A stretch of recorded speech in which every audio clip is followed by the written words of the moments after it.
আজ আমি আপনাকে এমন এক গল্প শোনাবো যা আমার নন্দ বাবা আমাকে শুনিয়েছিলেন যখন আমি ছোট ছিলাম। কাহিনী একজন সাধু আর একজন বিছের। একবার এক সাধু নদীর পাড়ে স্নান করছিলেন। উনি দেখলেন যে জলের প্রবাহে একটা বিছে ভেসে যাচ্ছে। তার প্রাণ বাঁচানোর জন্য উনি তাকে তুলে নদীর পাড়ে রাখার চেষ্টা করলেন, কিন্তু যেই সেই বিছেকে উনি হাতে তুললেন, সেই বিছে ওনাকে কামড়ে দিল। সাধু আবার চেষ্টা করলেন, সেই বিছেকে হাতে নেওয়াতে সে আবার তাকে কামড়ে দিল।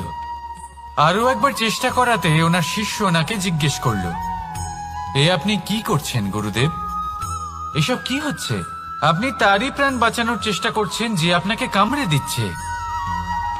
গুরুদেব উত্তর দিলেন, যে ও বিছে হয়েই নিজের কর্ম করছে, নিজের প্রবৃত্তি, নিজের ব্যবহার বদলাচ্ছে না, তাহলে আমি সাধু হয়ে তা কেন বদলাবো? এর তাৎপর্য হলো সরল, যে সংসারে কিছু মানুষ আছেন যারা হয়তো খারাপ, দুষ্ট প্রকৃতির, আর হয়তো তারা কখনোই বদলাবেন না, কখনোই কোনো পরিবর্তন আসবে না। কিন্তু তার মানে এই নয় যে আমরা আমাদের কর্ম করা ছেড়ে দিই, আমরা আমাদের প্রচেষ্টা ছেড়ে দেব। আগে না, আমাদের তো করতেই হবে, কারণ ইতিহাস সাক্ষী আছে যে এই চেষ্টা এই সংসারের ধারাকেও বদলে দিতে পারে। তাহলে আপনিও আসুন আর আমার সাথে ভালোবেসে বলুন, রাধা রাধা। মানুষ জীবনে সবসময় শিখরে পৌঁছতে চায়, অনেক উঁচুতে উঠতে চায়, আর তার জন্য তারা কি না করে, পরিকল্পনা করে, ষড়যন্ত্র করে, প্রার্থনা করতে থাকে, আবার কারোর কাছে সাহায্যও চায়। কিন্তু এত কিছু করা সত্ত্বেও অনেক সময় মানুষ শিখরে পৌঁছতে পারে না। যদি পৌঁছেও যায় তাও খুব তাড়াতাড়ি নিচে নেমে আসে। এর কারণ কি? একটা উদাহরণ দিয়ে বোঝানো যাক। এই হলো ময়ূর পেখম, আর এই হলো পাথর। যদি এই পেখমকে হাওয়ায় ছুঁড়ে দিই তবে ও উড়তে থাকে, কিন্তু এই পাথর অতি শীঘ্রই মাটিতে নেমে আসে। এর কারণ কি? ভার। এই পাথর হলো ভারী, আর এই শিক্ষাই আমাদের গ্রহণ করতে হবে। ঠিক এইভাবেই যদি আমাদের মন দ্বন্দ্ব আর অহংকার দ্বারা পরিপূর্ণ হয়ে থাকে, তাহলে তা কখনোই শিখরে পৌঁছবে না।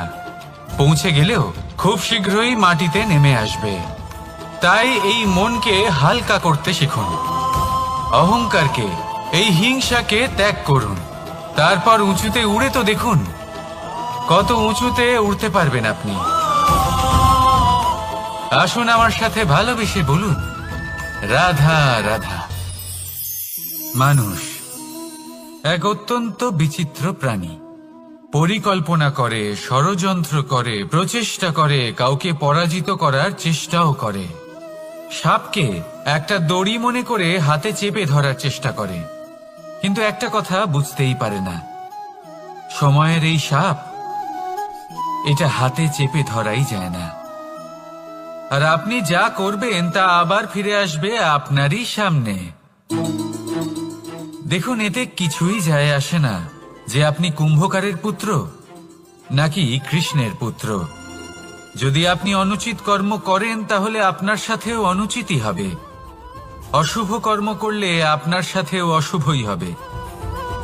কুরু বংশ অত্যন্ত মহান বংশ ছিল। এই কুরু বংশ কি হলো তার সাথে? একটা গোটা বংশ বয়ে গেল, কারণ ওনাদের উদ্দেশ্য অশুভ ছিল। অন্যদিকে 5 জন বনবাসী পাণ্ডব মহাভারত বিজয়ী হলেন, কারণ তাদের উদ্দেশ্য শুভ ছিল। তাই মনে রাখবেন, শুভ অগ্নি প্রজ্বলিত করবেন, শুভ তাপ সঞ্চার হবে। অশুভ অগ্নি প্রজ্বলিত করবেন, নরকেই জ্বলতে হবে। তাহলে আসুন আর আমার সাথে ভালোবেসে বলুন, রাধা রাধা। মানুষ জীবনে সবসময় সুখ পেতে চান, কিন্তু এই সুখ, এটা আসলে কি? এই সুখের আসল রূপ কি? আমি বলি সুখের আসলে দুটি রূপ হয়, বাহ্যিক সুখ, আত্মিক সুখ।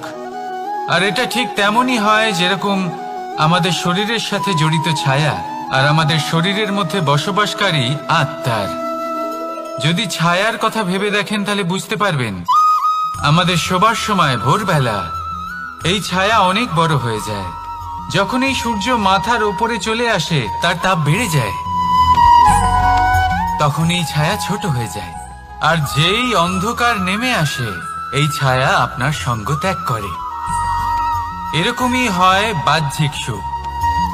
আর এবার কথা বলি আমাদের শরীরের মধ্যে বসবাসকারী এই আত্মা। এই আত্মা কখনো আমাদের সঙ্গ ত্যাগ করে না, সব সময় আমাদের সাথে জড়িয়ে থাকে। এরকমই হয় আত্মিক সুখ, যা সব সময় আমাদের সাথে থাকে। আত্মিক সুখ কারোর সেবা করে, আত্মিক সুখ কাউকে সাহায্য করে, আত্মিক সুখ প্রেম বোধের, যা কখনো আমাদের সঙ্গ ত্যাগ করে না। সেখানে বাহ্যিক সুখ, যতক্ষণ আপনি সম্পন্ন কিছু মানুষ এবং সুবিধার সাথে আছে, এই বাহ্যিক সুখ আপনার সাথে থাকবে। সম্পন্নতা চলে গেলে, মানুষজন চলে গেলে, সুখ সুবিধা চলে গেলে বাহ্যিক সুখও চলে যায়। তাহলে এই আত্মিক সুখ খুঁজে নিন এবং সেই সুখের সাথেই বলুন রাধা রাধা। আপনি কখনো কোনো সাধারণ পাখি দেখেছেন? যেমন বাবুই। সে কি করে? সে কোনো গাছের ডালে নিজের বাসা বানায়। এবার সেইখানে বাসা বানানো সহজ ব্যাপার, কারণ সামগ্রী আশেপাশেই পাওয়া যায়। কিন্তু সমস্যা হলো আক্রমণ। কোনো সাপ বা অন্য কোনো পশু ওর বাসাতে ওর সন্তানদের উপর না আক্রমণ করে বসে, এই ভয়ে তার সব সময় থাকে। আর এটা সব থেকে কঠিন ব্যাপার এদের জন্য, নিজের বাসায় নিজের সন্তানদের সুরক্ষা। আর বাজ পাখি, যদি আমরা বাজের কথা বলি তাহলে তারা কি করে? বাজ পাখি কোনো উঁচু পাহাড়ের শিখরে কোনো পাথরের খাঁজে নিজের বাসা তৈরি করে। এবার ওখানে বাসা বানানো একেবারেই সহজ ব্যাপার নয়, কারণ সামগ্রী আশেপাশে পাওয়া যায় না, দূর থেকে নিয়ে আসতে হয়। কিন্তু সেইখানে আক্রমণের ভয়ও কখনোই থাকে না। এইভাবে উচিত রূপে ও নিজের বাসা রক্ষা করতে পারে, নিজের সন্তানদের রক্ষা করতে পারে। এর সারমর্ম হলো এটাই, যদি সমস্যা বড় হয় তাহলে সমাধানও উচ্চমানের হওয়া উচিত। একটা বাজ পাখির মতো ভাবা আরম্ভ করে দিন, জীবনে যে কোনো সমস্যা ছোট মনে হবে। রাধা রাধা। জীবনে এমন কিছু কাজ রয়েছে যা আপনাকে একাই করতে হয়, আর এমন কিছু কাজ রয়েছে যা আপনাকে একসাথে মিলে করতে হয়, একজোট হয়ে, সঙ্গবদ্ধ হয়ে। এবার সঙ্গবদ্ধ বলতে কি বোঝাতে চাইছি? আমি তাদের কথা বলছি না যারা বাস্তবিকভাবে একে অপরের সাথে কাজ করেন। আমি তাদের কথা বলছি যারা একে অপরের থেকে দূরে থেকেও একে অপরকে বিশ্বাস করেন। আমি আগেও বলেছিলাম, সমস্ত বিশ্বের আশা বিশ্বাসেই বসবাস করে, তাই না? তাই যেখানে সমস্ত বিশ্ব আছে, সমস্ত সংসার আছে, সেইখানেই বিশ্বাস রয়েছে। তাই আপনার আশেপাশে এমন দল সঙ্গবদ্ধ করুন যাদের আপনার উপর বিশ্বাস আছে আর যাদেরকে আপনি বিশ্বাস করতে পারেন। তাহলে আসুন আর আমার সাথে ভালোবেসে বলুন রাধা রাধা। আমরা যে মানুষকে চাই, যাকে আমরা ভালোবাসি, তাকে একটা উপহার অবশ্যই দিতে চাই। এমন এক উপহার যা ওনার ভালো লাগবে, যা শ্রেষ্ঠ হবে, অতি প্রিয় হবে, বহুমূল্য হবে, বা বলতে পারেন মূল্যবান হবে। তাই আমরা কি করি? আমরা বাজারে যাই, তার জন্য স্বর্ণ, আভূষণ, হিরে, মুক্ত এইসব নিয়ে আসি। কিন্তু এটাই কি সর্বশ্রেষ্ঠ উপহার? কখনোই নয়। সর্বশ্রেষ্ঠ উপহার হলো স্বাধীনতা, তাকে নিজের মনের মতো বাঁচার স্বাধীনতা। যদি আপনি কাউকে স্বাধীনতা না দিতে পারেন, তাহলে সে কোথাও না কোথাও বন্দী হয়ে যায়, তার বিকাশ কোথাও না কোথাও আটকে যায়। কিন্তু যদি আপনি কাউকে স্বাধীনতা দিতে পারেন, তাহলে আপনি দেখবেন ও সমস্ত সংসারকে, এই জীবনকে নিজের দৃষ্টিভঙ্গি দিয়ে দেখবে, বুঝবে যে কোনটা হলো উচিত আর কোনটা হলো অনুচিত। আর এটাই হলো সর্বশ্রেষ্ঠ। আর এবার যদি কাউকে স্বাধীনতার মাধ্যমে এত বড় একটা শক্তি দিতে পারেন, তাহলে আপনি আমাকে বলুন এর থেকে বড় উপহার আর কি হতে পারে? আসুন আর আমার সাথে ভালোবেসে বলুন, রাধা রাধা। কর্ম, ধর্ম আর কর্তব্য, এই তিনটি একে অপরের সাথে জড়িত। আর অনেক সময় এই তিনটি পালন করতে করতে আমাদের সেই ব্যক্তির সামনে গিয়ে দাঁড়াতে হয়, তার বিরুদ্ধেই যেতে হয় যাকে আমরা সব থেকে বেশি ভালোবাসি। কিন্তু সেইখানে এই যুদ্ধ কোনো ব্যক্তিগত যুদ্ধ থাকে না, এ হলো কর্ম, ধর্ম আর কর্তব্যের যুদ্ধ। এটা সরল নয়, অত্যন্ত কঠিন হয় তার সম্মুখীন হওয়া যাকে আমরা সব থেকে বেশি সম্মান করি। কিন্তু আমাদের তো আমাদের ধর্মের পথে চলতেই হবে, কারণ আমরা কর্মবদ্ধ, কর্তব্যবদ্ধ, আর এটাই করা উচিত। শুধু এটুকু মনে রাখবেন, যদি আপনার উদ্দেশ্য শুভ হয়, আপনার ভাবনা শুভ হয়, আপনি যদি কর্ম, ধর্ম আর কর্তব্যের পথে অগ্রসর হন, তাহলে এই প্রক্রিয়াতে যদি আপনাকে আপনার আরাধ্যেরও সামনে দাঁড়াতে হয়, তাহলেও আপনার কোনো ক্ষতি হবে না। তাহলে আসুন আর আমার সাথে ভালোবেসে বলুন, রাধা রাধা। প্রেম এই সংসারে এসেছিল এই সংসারকে প্রেমের শিক্ষা দেওয়ার জন্য, এই জীবনের সুখের অনুভূতি আসলে কি তা শেখানোর জন্য। কিন্তু যদি সত্যি কথা বলি, তো আমি নিজেই প্রতিদিন প্রেমের নতুন নতুন স্বরূপ দেখতে পাই, প্রেমের একটা নতুন অনুভূতি প্রত্যেক নতুন দিনে। আর তার কারণ হলো এই প্রেম অনন্ত, এ হলো দৈব। প্রেম হলো এই সংসারের সব থেকে বড় ঢাল এবং সব থেকে বড় অস্ত্র। এই প্রেম ছাড়া না কোনো ন্যায় হয় আর না কোনো শাস্ত্র, না জীবন আছে আর না অন্ত। এবার যদি এই প্রেম মনের মধ্যে বাস করতে শুরু করে, তাহলে কখনো কোনো সমস্যাই হবে না, আর যদি হয়েও থাকে তাহলে তা স্থায়ী হবে না। এই প্রেম কি না করতে পারে? এই প্রেম সমস্ত সমস্যা মিটিয়ে ফেলতে পারে, আপনার মনের মধ্যে অহংকারকেও বিনাশ করে দিতে পারে, আপনাকে সাক্ষাৎ ঈশ্বরের সাথে দেখা করাতে পারে। তাই প্রেমের দ্বারা প্রয়াস করতে থাকুন, এই সংসারের প্রত্যেক মানুষকে, প্রত্যেক বস্তুকে, প্রত্যেক জীব জন্তুকে ভালোবাসবেন। আর এই প্রেমের দ্বারাই বলুন, রাধা রাধা। মানুষ অসুস্থ কেন হন? শারীরিক দুর্বলতার কারণে না, মানুষ অসুস্থ হন তার মানসিকতার কারণে, তার বিবেকের কারণে, তার কর্মের কারণে, তার ক্রোধের কারণে। আর যখন কেউ সুস্থ হন, ঠিক হয়ে যান, তার মানে এটা নয় যে শুধু ওষুধের জন্য তিনি সুস্থ হয়েছেন, না, এটা কারোর তার প্রতি প্রেমের প্রভাব, বিশ্বাসের প্রভাব, সম্বলের প্রভাব। শুধুমাত্র ওষুধ দিয়ে কিছুই হয় না, যদি মনে প্রেম থাকে, বিবেক থাকে, বিশ্বাস থাকে, সম্বল থাকে, তবেই সেই ওষুধ কাজ করতে পারে। তাই মনে রাখবেন, এই জীবন হলো অত্যন্ত ছোট। মনে প্রেম ভাব রাখুন, মিত্রতা করুন, শত্রুতা নয়, ভালোবাসুন, বিদ্বেষ নয়। আর এই ভালোবাসার সাথেই বলুন, রাধা রাধা। জীবন, এই জীবনের সত্য কি? জন্ম, যেখান থেকে জীবন আরম্ভ হয়, নাকি সমাপ্তি? মৃত্যু, যেখানে জীবন শেষ হয়ে যায়। জীবনের সত্য এটা নয়, সবকিছু এটা নয়। ভালো করে ভেবে দেখলে কিছুই যায় আসে না যে আপনার জন্ম কোথায় হয়েছে, কিভাবে হয়েছে। এতেও কিছু যায় আসে না যে আপনার মৃত্যু কোথায় হবে, কিভাবে হবে। যায় আসে তখন, গুরুত্বপূর্ণ হলো এটাই যে জীবন আপনি যাপন করেছেন তার উদ্দেশ্য কি ছিল, কি ভাবনা নিয়ে আপনি বেঁচেছেন।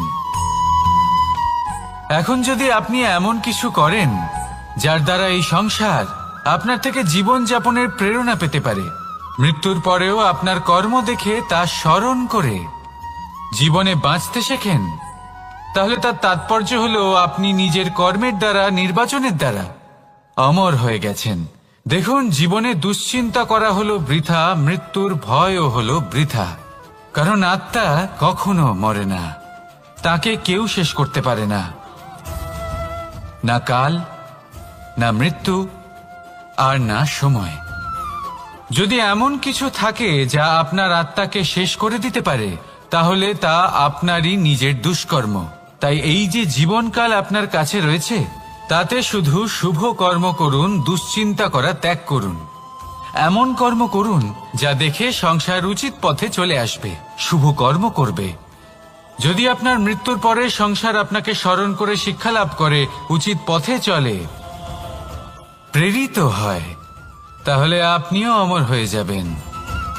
আসুন আমার সাথে ভালোবেসে বলুন, রাধা রাধা। কথায় আছে, যা কিছু অন্তর থেকে নিঃসৃত হয় তা অশুভ হয় না। অশুভ হলো সেই বোধ, সেই ইচ্ছে যা অন্তর থেকে নিঃসৃত হলেও কখনোই বিবেকের দ্বারা পরখ করা হয় না। এমনই একটা অনুভূতি হলো ক্রোধ। এই ক্রোধ আপনার বিবেকই হরণ করে নেয়, আপনার করুণা হরণ করে নেয়।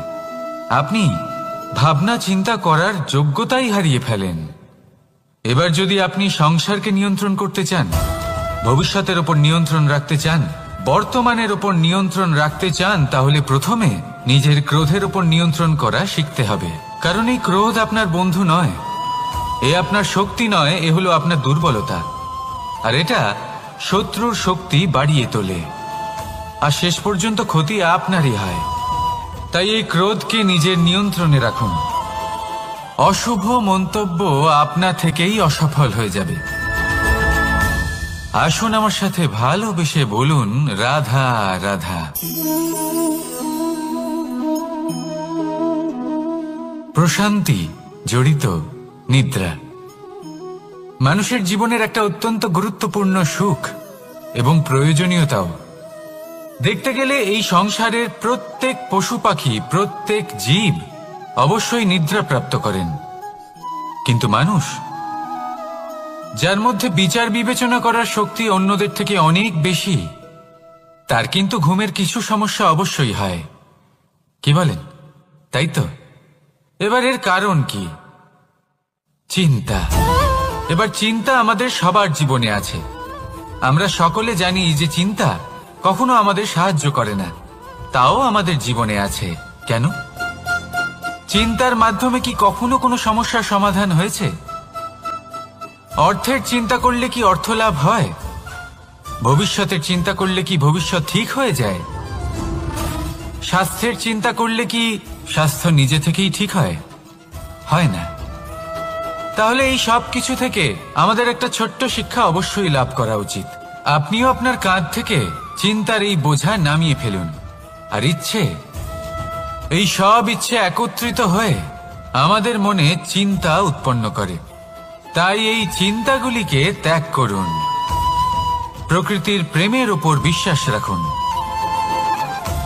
মনে রাখবেন, যিনি চিন্তা মুক্ত হবেন তিনি চিতা মুক্ত হবেন। সুখের নিদ্রা প্রাপ্ত করুন, আর নিদ্রায় যাবার আগে আমার সাথে ভালোবেসে বলুন, রাধা রাধা। মহাদেব সেই দেবতা যিনি মহান, যাকে দেবতাদের দেবতা বলা হয়, যিনি হলেন আমার আরাধ্য। কখনো আপনার মনে এই প্রশ্ন এসেছে যে শিবকেই কেন মহাদেব বলা হয়, অন্য কোনো দেবতাকে কেন বলা হয় না? সেই কারণে, কারণ মহাদেবের মধ্যে, ওনার মধ্যে এমন এক বিশেষ গুণ রয়েছে যা অন্য কারণ নেই। তা হলো নিঃস্বার্থ হয়ে মানুষের সেবা করা। যদি প্রয়োজন পড়ে, যদি সৃষ্টির পথে বিনাশের কালো মেঘ ছেয়ে থাকে, তখন নিজের প্রাণের চিন্তা না করে হলাহল পান করার জন্য প্রস্তুত থাকেন মহাদেব। আর এই অদ্বিতীয় ত্যাগের জন্যই শিবকে মহাদেব বলে ডাকা হয়। এবার যদি কোনো মানুষও নিঃস্বার্থ ভাবনার দ্বারা নিজেকে অর্পণ করে দেয় এই জগতের কল্যাণের জন্য, মানুষের সেবার জন্য, তাহলে তিনিও মহাপুরুষ, মহামানব হতে পারেন। যদি কেউ অভুক্ত থাকেন, তাহলে নিজের থালা থেকে অর্ধেক খাবার তাকে দিয়ে দিন। যদি কেউ অসুস্থ হন তাহলে তাকে সেবা করার, চিকিৎসা করার চেষ্টা করুন। এই জীবন শুধু নিজের জন্য নয়, অন্যদের প্রতি, সমস্ত সংসারের প্রতি উৎসর্গ করুন। যদি এইসব মানুষ শিখে যান তাহলে তিনি মহাদেবের পথে অগ্রসর হতে পারেন। যদি মানুষ নিঃস্বার্থ ভাবনার দ্বারা এই সংসারের সেবা করতে শিখে যান তাহলে তিনি নিশ্চিত রূপে মহামানব অবশ্যই হতে পারবেন। আসুন আমার সাথে ভালোবেসে বলুন, রাধা রাধা।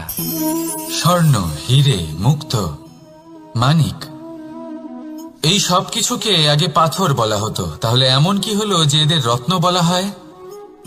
আর রত্ন তা বাস্তবে আসলে কি?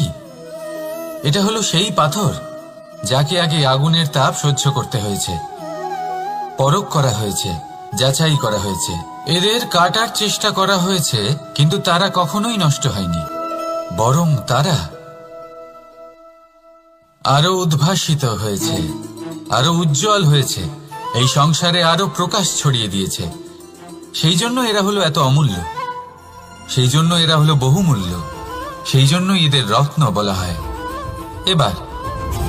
এবার মানুষের কাছেও এই নির্বাচনের অধিকার রয়েছে যে আমরা শুধু পাথর হয়ে থাকব নাকি রত্ন হয়ে থাকব।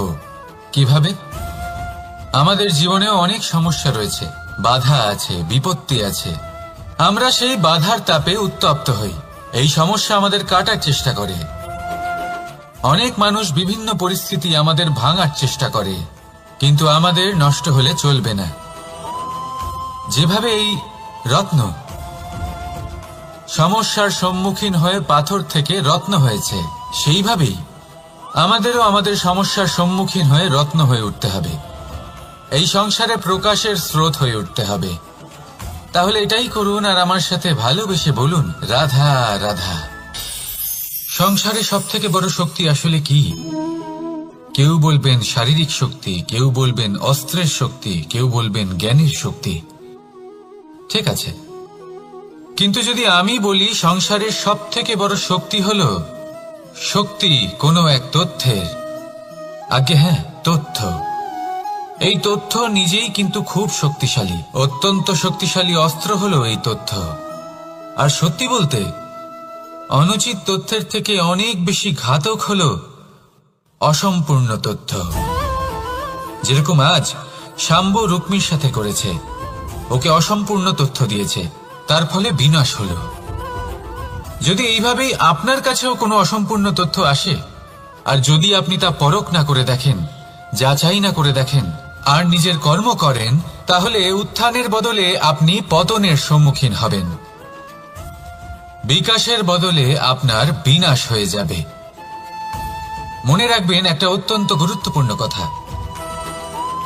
সঠিক তথ্য পাওয়া সঠিক তথ্য দেওয়ার থেকে অনেক বেশি গুরুত্বপূর্ণ। আশা করি এই কথা আপনি বুঝেছেন। জীবনে যখনই কোনো তথ্য আপনি পাবেন, সেই বিষয়ে ভেবে দেখুন, পরখ করে দেখুন, যাচাই করুন, তারপর নিজের কর্ম করুন। আর আমার সাথে ভালোবেসে বলুন, রাধা রাধা। ধর্ম এবং প্রেম, এই দুই হলো একই মুদ্রার দুই পিঠ। যদি এদের মধ্যে কোনোটা নষ্ট হয়ে যায় তাহলে দ্বিতীয়টাও থাকে না। কখনো ভেবেছেন এমন কেন হয়? তার জন্য আগে আপনাকে বুঝতে হবে যে ধর্ম আসলে কি। ধর্ম সেটাই যা এই সংসারের প্রত্যেক মানুষকে একে অপরের সাথে সুখ এবং শান্তিতে থাকতে প্রেরণা যোগায়। এই প্রেরণার আধার হলো প্রেম। প্রেম সেটাই যা আপনার মধ্যে অন্য কারোর প্রতি করুণাবোধ জাগিয়ে তোলে, সম্মান জাগিয়ে তোলে। এবার যদি প্রেম চলে যায় তাহলে সবার আগে বিনাশ হবে সম্মান আর করুণাবোধের। এবার যেখানে না প্রেম রয়েছে, না সম্মান রয়েছে, না করুণা রয়েছে, সেখানে ধর্ম কিভাবে বাস করবে? অশুভ ইচ্ছে জাগ্রত হয়ে ওঠে, ক্রোধ জাগ্রত হয়ে ওঠে, অহংকার জাগ্রত হয়ে ওঠে, আর তারপর আরম্ভ হয় অধর্মের। তাই যা যা ভাবনা আপনার অন্তরে প্রবেশ করছে করতে দিন, কিন্তু যাই হোক না কেন এই প্রেমকে নিজের থেকে দূরে যেতে দেবেন না। এই প্রেমকে চিরকাল নিজের কাছে রাখুন, নিজের হৃদয়। আর এই প্রেম ভাব নিয়ে বলুন, রাধা রাধা। এই সংসারে আমাদের জীবনের সবথেকে বড় দোষ কি আপনি জানেন? কেউ বলবেন লোভ, কেউ বলবেন লালসা, কেউ বলবেন অসত্য। দেখুন, দুঃখের মূল কারণ হলো পরিশ্রম না করা। কিছু মানুষ ভাবেন যে আমি জীবনে কোনো পরিশ্রম করব না, অথচ আমি সবকিছু প্রাপ্ত করতে চাই। আর এমন এক কারণের জন্যই দূতের মতো খেলা আমাদের জীবনে প্রবেশ করার সুযোগ পায়। দূত। এই দূত আসলে কি? দূত অর্থাৎ কোনো পরিশ্রম ছাড়াই অন্য কেউ পরিশ্রম করে যা অর্জন করেছেন, যে সুখ সুবিধা অর্জন করেছেন, তা নিজের জন্য শুধুমাত্র একটা খেলার মাধ্যমে নিজের করে নেবার ইচ্ছে। আর এই ইচ্ছে অত্যন্ত বিনাশকারী হতে পারে। এই ইচ্ছে যদি আপনার বিবেক, আপনার মন, আপনার চেতনা, আপনার ভাবনা প্রবাহিত করে ফেলে, তারপরে আপনি চেষ্টা করতে শুরু করে দেবেন, আর সেইখান থেকেই আপনার পতন শুরু হবে। এই চেষ্টা করবেন যে অন্য কারোর জীবনের সমস্ত ধন, তার সমস্ত জীবন সম্পূর্ণভাবে নিজের করে নেওয়া। কারণ প্রথমে আশা জাগ্রত হয়, আর এই আশা হতাশায় পরিণত হতে সময় লাগে না। এই হতাশা কুণ্ঠায় পরিণত হতে সময় লাগে না, কুণ্ঠা লোভে পরিণত হতে সময় লাগে না, আর এই লোভ প্রতিশোধ স্পৃহাতে পরিণত হতে সময় লাগে না। আর যখন এই সব কিছু হয়, আপনি দুষ্ট হয়ে যান। আর সবাই জানেন যে প্রত্যেক দুষ্ট ব্যক্তির পতন হলো অবশ্যম্ভাবী। তাই নিজেকে দূতের থেকে দূরে রাখুন আর পরিশ্রমকে নিজের কাছে টেনে নিন। জীবনে আপনার যা যা স্বপ্ন রয়েছে, যা আপনি করতে চান, শুধুই পরিশ্রম দ্বারা অর্জন করুন। তাহলে তাই করুন, আর আমার সাথে ভালোবেসে বলুন, রাধা রাধা। জীবনে কিছু শেখা অত্যন্ত গুরুত্বপূর্ণ। এবার কি কি শিখতে হবে, সেই সব শেখানোর জন্য অনেক শিক্ষক রয়েছেন। কিন্তু কি শিখবেন না আর কি করবেন না, এটা আমাদের নিজের অভিজ্ঞতা দিয়েই শিখতে হয়। কিন্তু তার মানে এটা নয় যে যদি আপনাকে শিখতে হয় যে আগুনের তাপ কতটা, আপনাকে আগুনের মধ্যে হাত দিতে হবে। না, অন্য কারোর অভিজ্ঞতা দ্বারাও শিখতে পারেন। প্রশ্ন শুধুমাত্র একটাই যে আপনি কি শিখতে চান নাকি চান না। যদি আপনি এটাই ভাবেন যে আমি শুধুই নিজের অভিজ্ঞতা দ্বারাই শিখতে চাই, তাহলে জীবনকাল ছোট মনে হবে, অনেক কিছুই শিখতে পারবেন না। তাই নিজের সাথে সাথে বড়দের অভিজ্ঞতা দ্বারাও শেখা শুরু করে দিন। এই সংসারের অভিজ্ঞতা দ্বারা শিখতে শুরু করে দিন। আর এটা নিশ্চিত রূপে শেখা আবশ্যক যে কখন কি করবেন না, কোথায় থামতে হবে আর কোথায় থামবেন না। তাহলে আসুন আর আমার সাথে ভালোবেসে বলুন, রাধা রাধা। ভোজন। এবার ভোজন সংগ্রহ করার জন্য মানুষ কি না করেন, সব সময় চেষ্টা করতে থাকেন। ফসল উৎপাদনের জন্য অনেক পরিশ্রম করতে থাকেন, কিন্তু অনেক সময় অনেক পরিশ্রম করার পরেও ফসল ভালো উৎপাদন হয় না। এর কারণ কি? কারণ হলো এটাই যে আপনি পরিশ্রম হয়তো অনেক করেছেন, কিন্তু আপনার নজর তো সেই বীজের দিকে ছিলই না যা আপনি রোপণ করেছেন। সেই জন্য সব সময় কোনো বীজ রোপণ করার আগে তাকে পরখ করে দেখুন, তা অত্যন্ত আবশ্যক। আর সেইভাবেই যখনই কোনো কর্মের প্রশ্ন আসে, তাহলে সেখানে শুধুমাত্র পরিশ্রম যথেষ্ট নয়। সেই কাজের প্রতি আপনার কর্তব্য কি, আপনার উদ্দেশ্য কি, সেটা জানা হলো অত্যন্ত গুরুত্বপূর্ণ। তাই কর্ম করুন, কিন্তু সেই কর্মের প্রতি আপনার যা উদ্দেশ্য তার মাহাত্ম্য বুঝতে চেষ্টা করুন। তাহলে আসুন আমার সাথে ভালোবেসে বলুন, রাধা রাধা। আজ আমি আপনাকে এমন এক গল্প শোনাবো যা আমার নন্দ বাবা আমাকে শুনিয়েছিলেন যখন আমি ছোট ছিলাম। কাহিনী একজন সাধু আর একজন বিছের। একবার এক সাধু নদীর পাড়ে স্নান করছিলেন। উনি দেখলেন যে জলের প্রবাহে একটা বিছে ভেসে যাচ্ছে। তার প্রাণ বাঁচানোর জন্য উনি তাকে তুলে নদীর পাড়ে রাখার চেষ্টা করলেন, কিন্তু যেই সেই বিছেকে উনি হাতে তুললেন, সেই বিছে ওনাকে কামড়ে দিল। সাধু আবার চেষ্টা করলেন, সেই বিছেকে হাতে নেওয়াতে সে আবার তাকে কামড়ে দিল। আরো একবার চেষ্টা করাতে ওনার শিষ্য ওনাকে জিজ্ঞেস করল, এ আপনি কি করছেন গুরুদেব? এসব কি হচ্ছে? আপনি তারই প্রাণ বাঁচানোর চেষ্টা করছেন যে আপনাকে কামড়ে দিচ্ছে। গুরুদেব উত্তর দিলেন যে ও বিছে হয়েই নিজের কর্ম করছে, নিজের প্রবৃত্তি, নিজের ব্যবহার বদলাচ্ছে না। তাহলে আমি সাধু হয়ে তা কেন বদলাবো? এর তাৎপর্য হলো সরল, যে সংসারে কিছু মানুষ আছেন যারা হয়তো খারাপ, দুষ্ট প্রকৃতির, আর হয়তো তারা কখনোই বদলাবেন না, কখনোই কোনো পরিবর্তন আসবে না। কিন্তু তার মানে এই নয় যে আমরা আমাদের কর্ম করা ছেড়ে দিই, আমরা আমাদের প্রচেষ্টা ছেড়ে দেব। আগে না, আমাদের তো করতেই হবে, কারণ ইতিহাস সাক্ষী আছে যে এই চেষ্টা এই সংসারের ধারাকেও বদলে দিতে পারে। তাহলে আপনিও আসুন আর আমার সাথে ভালোবেসে বলুন, রাধা রাধা। মানুষ জীবনে সবসময় শিখরে পৌঁছতে চায়, অনেক উঁচুতে উঠতে চায়, আর তার জন্য তারা কি না করে, পরিকল্পনা করে, ষড়যন্ত্র করে, প্রার্থনা করতে থাকে, আবার কারোর কাছে সাহায্যও চায়। কিন্তু এত কিছু করা সত্ত্বেও অনেক সময় মানুষ শিখরে পৌঁছতে পারে না। যদি পৌঁছেও যায় তাও খুব তাড়াতাড়ি নিচে নেমে আসে। এর কারণ কি? একটা উদাহরণ দিয়ে বোঝানো যাক। এই হলো ময়ূর পেখম, আর এই হলো পাথর। যদি এই পেখমকে হাওয়ায় ছুঁড়ে দিই তবে ও উড়তে থাকে, কিন্তু এই পাথর অতি শীঘ্রই মাটিতে নেমে আসে। এর কারণ কি? ভার। এই পাথর হলো ভারী, আর এই শিক্ষাই আমাদের গ্রহণ করতে হবে। ঠিক এইভাবেই যদি আমাদের মন দ্বন্দ্ব আর অহংকার দ্বারা পরিপূর্ণ হয়ে থাকে, তাহলে তা কখনোই শিখরে পৌঁছবে না। পৌঁছে গেলেও খুব শীঘ্রই মাটিতে নেমে আসবে। তাই এই মনকে হালকা করতে শিখুন, অহংকারকে, এই হিংসাকে ত্যাগ করুন। তারপর উঁচুতে উড়ে তো দেখুন কত উঁচুতে উড়তে পারবেন আপনি।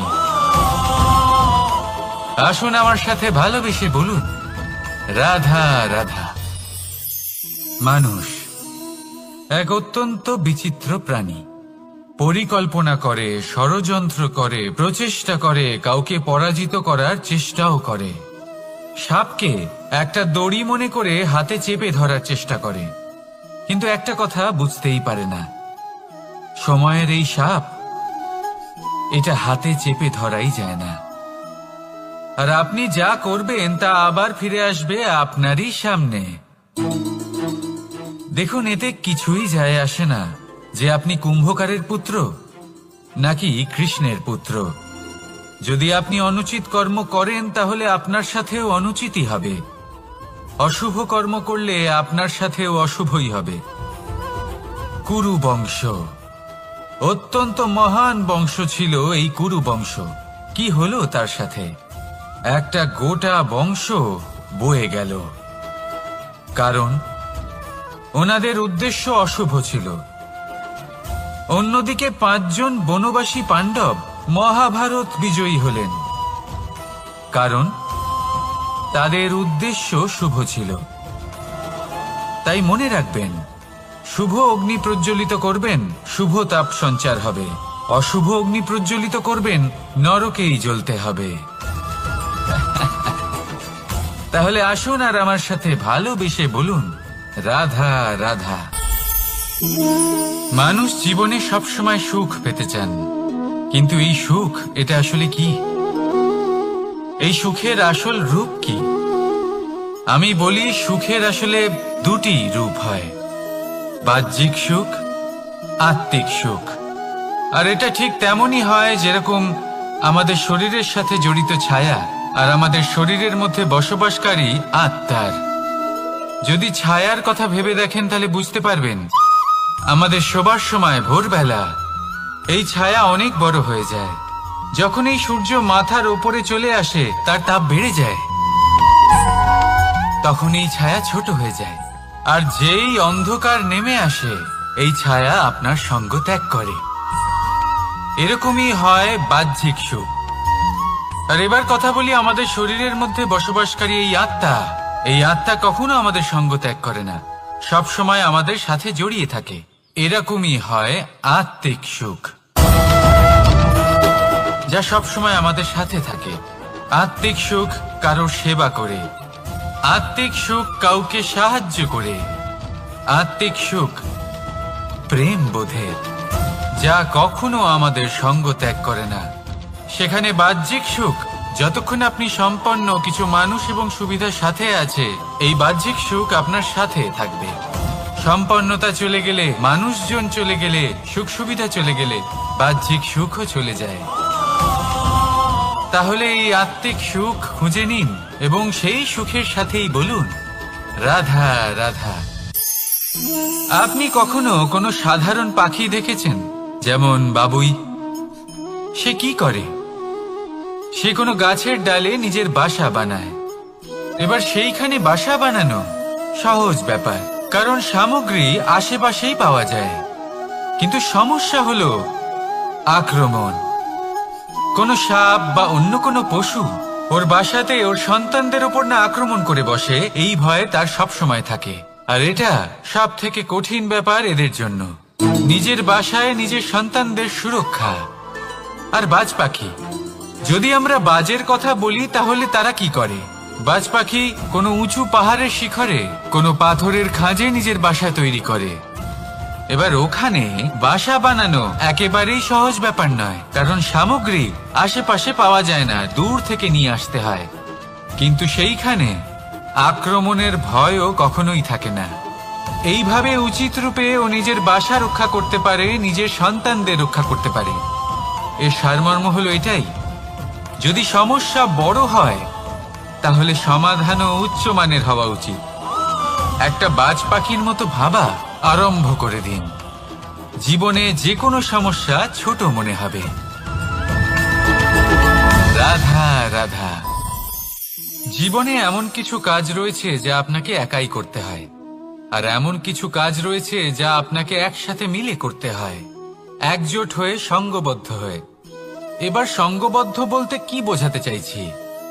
আমি তাদের কথা বলছি না যারা বাস্তবিকভাবে একে অপরের সাথে কাজ করেন। আমি তাদের কথা বলছি যারা একে অপরের থেকে দূরে থেকেও একে অপরকে বিশ্বাস করেন। আমি আগেও বলেছিলাম, সমস্ত বিশ্বের আশা বিশ্বাসেই বসবাস করে, তাই না? তাই যেখানে সমস্ত বিশ্ব আছে, সমস্ত সংসার আছে, সেইখানেই বিশ্বাস রয়েছে। তাই আপনার আশেপাশে এমন দল সঙ্গবদ্ধ করুন যাদের আপনার উপর বিশ্বাস আছে আর যাদেরকে আপনি বিশ্বাস করতে পারেন। তাহলে আসুন আর আমার সাথে ভালোবেসে বলুন রাধা রাধা। আমরা যে মানুষকে চাই, যাকে আমরা ভালোবাসি, তাকে একটা উপহার অবশ্যই দিতে চাই। এমন এক উপহার যা ওনার ভালো লাগবে, যা শ্রেষ্ঠ হবে, অতি প্রিয় হবে, বহুমূল্য হবে, বা বলতে পারেন মূল্যবান হবে। তাই আমরা কি করি? আমরা বাজারে যাই, তার জন্য স্বর্ণ, আভূষণ, হিরে, মুক্ত এইসব নিয়ে আসি। কিন্তু এটাই কি সর্বশ্রেষ্ঠ উপহার? কখনোই নয়। সর্বশ্রেষ্ঠ উপহার হলো স্বাধীনতা, তাকে নিজের মনের মতো বাঁচার স্বাধীনতা। যদি আপনি কাউকে স্বাধীনতা না দিতে পারেন, তাহলে সে কোথাও না কোথাও বন্দী হয়ে যায়, তার বিকাশ কোথাও না কোথাও আটকে যায়। কিন্তু যদি আপনি কাউকে স্বাধীনতা দিতে পারেন, তাহলে আপনি দেখবেন ও সমস্ত সংসারকে, এই জীবনকে নিজের দৃষ্টিভঙ্গি দিয়ে দেখবে, বুঝবে যে কোনটা হলো উচিত আর কোনটা হলো অনুচিত। আর এটাই হলো সর্বশ্রেষ্ঠ। আর এবার যদি কাউকে স্বাধীনতার মাধ্যমে এত বড় একটা শক্তি দিতে পারেন, তাহলে আপনি আমাকে বলুন এর থেকে বড় উপহার আর কি হতে পারে? আসুন আর আমার সাথে ভালোবেসে বলুন রাধা রাধা। কর্ম, ধর্ম আর কর্তব্য, এই তিনটি একে অপরের সাথে জড়িত। আর অনেক সময় এই তিনটি পালন করতে করতে আমাদের সেই ব্যক্তির সামনে গিয়ে দাঁড়াতে হয়, তার বিরুদ্ধেই যেতে হয়, যাকে আমরা সব থেকে বেশি ভালোবাসি। কিন্তু সেইখানে এই যুদ্ধ কোনো ব্যক্তিগত যুদ্ধ থাকে না। এ হলো কর্ম, ধর্ম আর কর্তব্যের যুদ্ধ। এটা সরল নয়, অত্যন্ত কঠিন হয় তার সম্মুখীন হওয়া যাকে আমরা সব থেকে বেশি সম্মান করি। কিন্তু আমাদের তো আমাদের ধর্মের পথে চলতেই হবে, কারণ আমরা কর্মবদ্ধ, কর্তব্যবদ্ধ, আর এটাই করা উচিত। শুধু এটুকু মনে রাখবেন, যদি আপনার উদ্দেশ্য শুভ হয়, আপনার ভাবনা শুভ হয়, আপনি যদি কর্ম, ধর্ম আর কর্তব্যের পথে অগ্রসর হন, তাহলে এই প্রক্রিয়াতে যদি আপনাকে আপনার আরাধ্যেরও সামনে দাঁড়াতে হয়, তাহলেও আপনার কোনো ক্ষতি হবে না। তাহলে আসুন আর আমার সাথে ভালোবেসে বলুন, রাধা রাধা।